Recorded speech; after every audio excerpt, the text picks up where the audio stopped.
አንዳንድ ጊዜ እግዚአብሔር በህይወታችን ኢንስትራክሽንስ ቢፎር ብሌሲንግ ዘፍጥረት 12:1 ላይ የእግዚአብሔር ቃል ሲናገር አብርሃምን እግዚአብሔር አለው ከሀገር ከዘመዶች ከአባት ቤት ተለይተ እኔ ማሳይ ሀገር ወይም እኔ ማሳይ ቦታ ውጣ።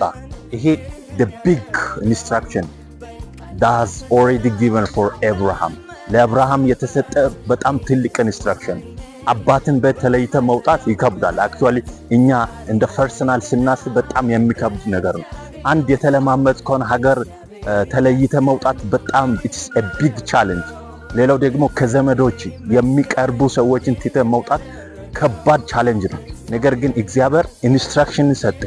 ይሄን ስታደርግ then I will do this ይሄን ደግሞ እኔ አደርጋለሁ፣ አከብራለሁ፣ ስምን አከብራለሁ፣ ለበረከት ሁን፣ ታላቅ ሕዝብ አደርጋለሁ፣ የምድር ነገዶች ሁሉ ባንተ ይባረካሉ ብሎ እግዚአብሔር ያስቀመጠው ብሌሲንጎች አሉ።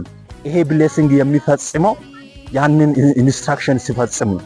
አንዳንድ ጊዜ እግዚአብሔር በህይወታችን ኢንስትራክሽን ሰጥቶ ያንን ኢንስትራክሽን እስክንፈጽም ድረስ እየጠበቀን ሊሆን ይችላል።